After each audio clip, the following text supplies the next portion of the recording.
नमस्ते मित्रों, कथा निधि चैनल पर आपका बहुत बहुत स्वागत है। हमारी आज की कहानी है आज की लोकप्रिय जानी मानी लेखिका मालती जोशी इनकी लिखी हुई कहानी है। कहानी का शीर्षक है हम बैरागी जन्म के। तो चलिए कहानी शुरू करते हैं। इला ऑफिस के लिए तैयार हो रही थी। यूं तो 10-12 दिन बाद काम पर जाना बहुत अखरता है, पर इला के साथ उल्टा हो रहा था।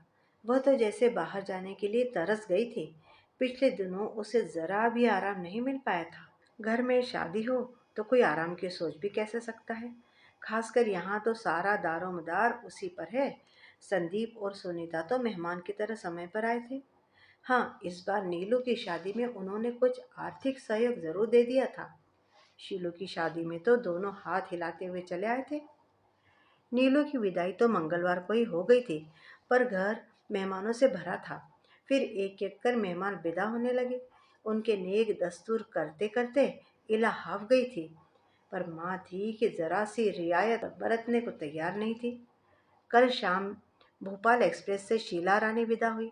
इस बार तो पूरा वक्त उनका मुंह घड़े जैसा सूजा ही रहा, इसलिए विदाई में काफी कुछ देना पड़ा।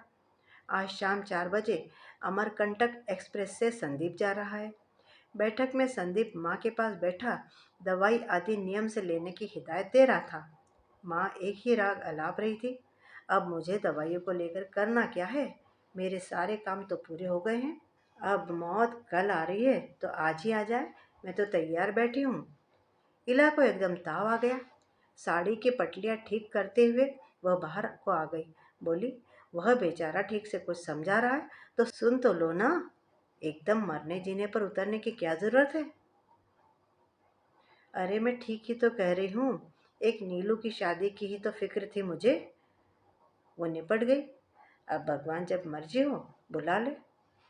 मान लो भगवान जी तुम्हें पहले ही बुला लेते तो क्या नीलू की शादी नहीं होती माँ? अम्मा अवाक उसका मुंह देखती रही। किसी के रहने ना रहने से कोई फर्क नहीं पड़ता माँ।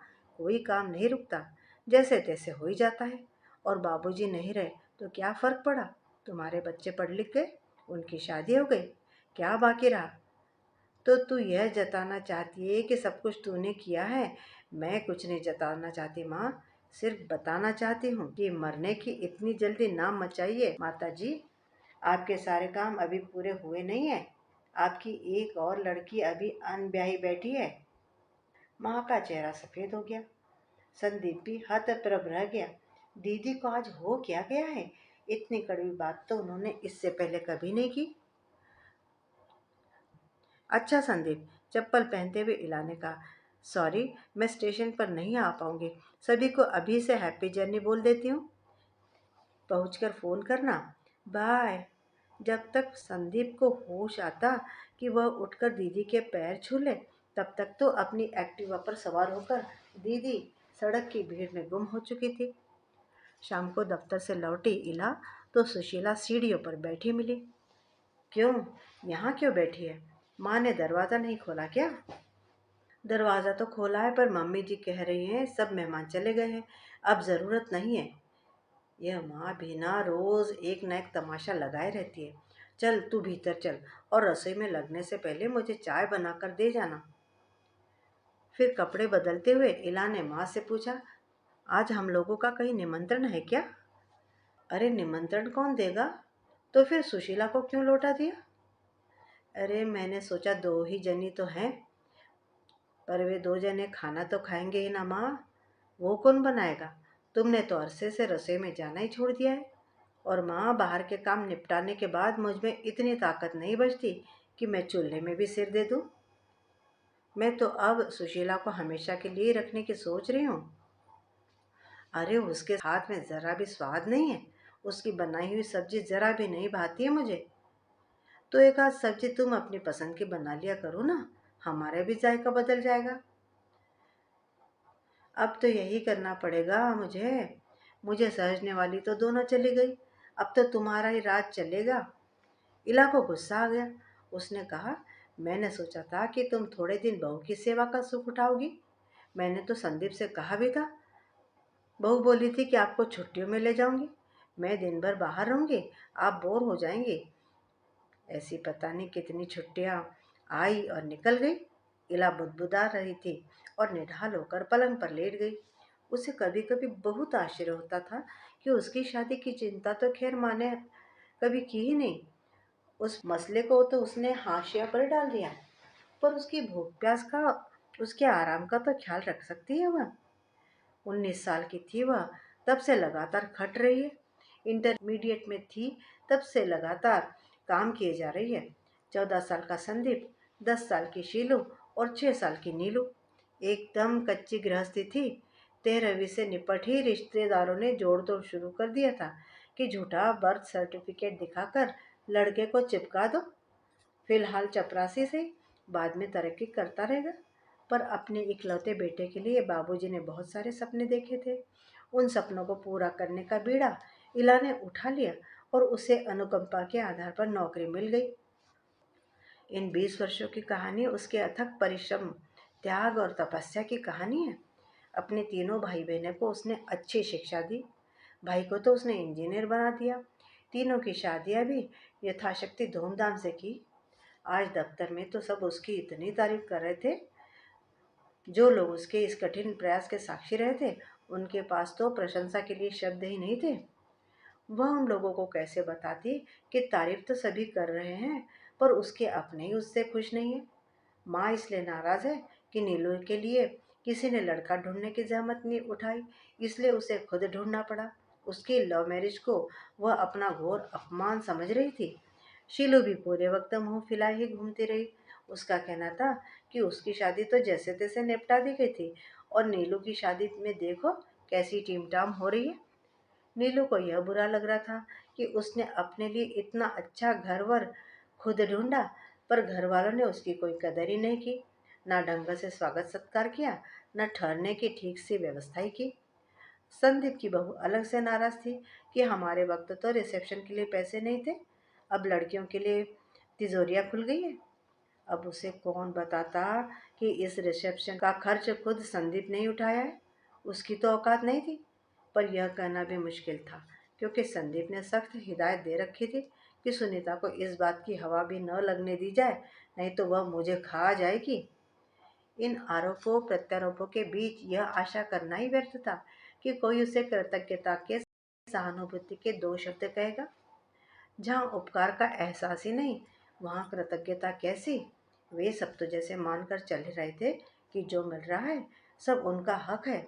वे जैसे भूल गए थे कि उसके पास भी एक मन है जिसमें कोमल भावनाएं हैं, जो प्यार की अपेक्षा रखता है। वह तो जैसे पैसे कमाने की मशीन होकर रह गई थी उन सब के लिए। रात में खाने के बाद माँ टीवी के सामने जाकर डट गई। इला भुनभुनाते हुए किसी तरह रसोई समेटने लगी और उसके बाद बैठक वाले कमरे में झांक कर कहा, माँ, मैं सोने जा रही हूँ, तुम दरवाजे वगैरह बंद कर लेना। अरे इलू, जरा सुन तो। इला। इला एकदम से चौंक गई। महारानी मैम साहब की जगह इलू, सारे मतलब तो निकल गए। अब यह मक्खन मिश्री किस लिए? हाँ बोलो। कमर पर हाथ रखकर वह सामने खड़ी हो गई। जरा बैठ तो वह धम से कुर्सी पर बैठ गई। जल्दी बोलो माँ, मुझे बड़ी जोर की नींद आ रही है। संदीप कह रहा था। माँ इतना बोलकर कुछ देर चुप हो रही। इला भी चुप बनी रही। संदीप कह रहा था कि वह एक बड़ा फ्लैट लेना चाहता है। ये तो बड़ी अच्छी बात है। बड़ा घर लेगा तो कभी कभार तुम्हें भी बुला सकेगा। कम से कम छोटे घर का बहाना तो खत्म हो जाएगा। माँ ने उसकी व्यंग्यात्मक टिप्पणी पर कोई ध्यान नहीं दिया और आगे कहा, कह रहा था उसके लिए लोन लेना पड़ेगा। सो तो लेना ही पड़ेगा, पर कह रहा था लोन ऐसे ही नहीं मिल जाता, प्रॉपर्टी गिरवी रखनी पड़ती है। इसके आगे कुछ बोली नहीं माँ, सिर्फ ईला के बोलने की प्रतीक्षा करती रही। फिर बोली, वो कह रहा था कि मकान की रजिस्ट्री मेरे नाम कर दो तो लोन मिलने में आसानी हो जाएगी। कर्जा पट जाने पर बाद में मैं रजिस्ट्री लौटा दूंगा। अच्छा, अब समझ में आया कि भाई साहब सोमवार को ऑफिस गोल कर यहाँ क्यों टिक गए थे। तुमने कुछ जवाब नहीं। मैं क्या जवाब दूँ? घर तुम्हारा है, जिसे मर्जी चाहे दे देना। अच्छा, मैं सोने जा रही हूँ और वह तैश में उठकर अपने कमरे में चली आई। उसका पूरा तन बदन जल रहा था। समझ गई कि नीलू की शादी में जो पैसे दिए गए हैं वह महज एक रिश्वत थी। उसका मन वितृष्णा से भर गया। कभी कभी वह कल्पना किया करती थी कि माँ के बाद घर का बंटवारा हो रहा है। उसके तीनों भाई बहन कह रहे कि हमें कुछ नहीं चाहिए, हमारी दीदी ने हमारे लिए अपनी पूरी जिंदगी होम कर दी है, इस घर पर सिर्फ उनका ही हक बनता है। पर भाई लोगों ने तो माँ के मरने तक का इंतजार नहीं किया, सब कुछ पहले ही सेट कर लेना चाहते हैं। सुबह उठी तो उसका मूड बेतरह उखड़ा हुआ था। माँ से आजकल संवाद वैसे ही कम हो गया था। आज तो उसने बात भी नहीं की। देरी का बहाना बनाकर बिना खाए ही दफ्तर चली गई। वहां भी काम में मन नहीं लगा। बार बार यही सोचती रही कि क्यों खट रही है वह, किसके लिए खट रही है। लंच टाइम में संदीप का फोन आया। दीदी, हम लोग समय से घर पहुंच गए थे, पर ऑफिस आने की हड़बड़ी में फोन नहीं कर पाया। कोई बात नहीं, माँ को जरूर फोन कर लेना, वरना चिंता करेगी। माँ को तो शायद सुनीता ने घर से निकलते हुए लगा दिया था।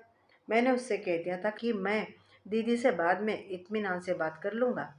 संदीप, माँ बता रही थी कि तुम फ्लैट खरीदने की सोच रहे हो। हाँ दीदी, जितना किराया हर महीने भरता हूँ उतनी किश्त में तो इससे बड़ा फ्लैट मिल जाएगा। और ज़रूरत भी तो है, यह घर छोटा पड़ने लगा है। यह अच्छा सोचा है तुमने। बड़ा घर लोगे तो माँ भी तुम्हारे साथ आराम से रह सकेंगी। यहाँ तो अब उन्हें बोर ही होना है, वहाँ बच्चों में मन लगा रहेगा। दीदी, बड़ा घर लेना इतना आसान काम थोड़ी ही है। Main problem is finance. तो घर बेच देते हैं, कुछ लोन ले लेना। क्या हम घर बेच सकते हैं? संदीप के स्वर में उत्सुकता थी। क्यों नहीं, प्रॉपर्टी आखिर होती किस लिए है। हाँ, इसके 5 हिस्से होंगे। अपना हिस्सा मैं तुम्हें दे दूंगी, माँ भी अपना शेयर खुशी खुशी तुम्हें सौंप देंगी। रही बात नीलू शिलू की, तो माँ उन्हें आसानी से मना लेंगी। मुझे विश्वास है कि घर बिक जाएगा। तो तुम कहाँ रहोगी दीदी? अरे, मैं अपने लिए एक 1 रूम किचन ढूंढ लूंगी। ज्यादा बड़े का करना भी क्या है। माँ तुम्हारे पास रहेंगी तो यहाँ आवाजाही वैसे ही कम हो जाएगी। नीलू शीलू भी जब तब माँ से मिलने तो तुम्हारे घर ही आएंगी। मैं छोटे से घर में आराम से गुजारा कर लूंगी। माँ क्या मेरे पास रह पाएंगी? संदीप के स्वर में हिचकिचाहट थी। उन्हें रहना पड़ेगा, इला ने दृढ़ता से कहा। देखो संदीप, मैं कुछ दिन शांति से रहना चाहती हूँ। जब से होश संभाला है तनाव में ही रही हूँ। घर का खर्च, माँ की बीमारी, तुम लोगों की पढ़ाई, बहनों की शादी, रिश्तेदारों के नेक दस्तूर, ये सब करते करते 40 साल में ही बुढ़ा गई हूँ मैं। जब से नौकरी शुरू की है कर्ज की किस्तें ही पटा रही हूँ। यह नीलू की शादी वाला भी अभी 2-3 साल तक चलेगा। उसके बाद मैं सिर्फ अपने लिए जीना चाहती हूँ। हो सके तो 4 पैसे जोड़ना भी शुरू कर दूंगी, ताकि बुढ़ापे में अपने लिए एक मुकम्मल छत का भी इंतजाम कर सकूं।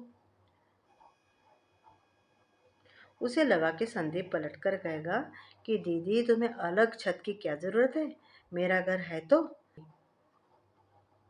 पर उस ओर शांति ही बनी रही। शायद संदीप की बोलती बंद हो गई थी।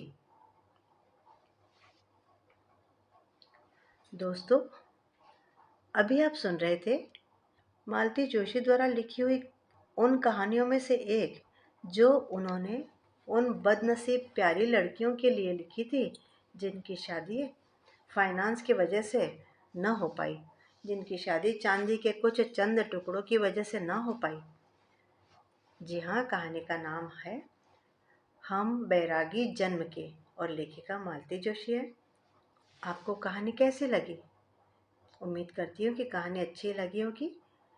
कमेंट करके बताइएगा ज़रूर। और चैनल पे नए हो तो चैनल को सब्सक्राइब भी ज़रूर कर लीजिएगा। कहानी सुनने के लिए बहुत बहुत धन्यवाद। मिलती हूँ जल्दी ही एक और बढ़िया सी कहानी के साथ। तब तक विदा। आपका दिन शुभ हो।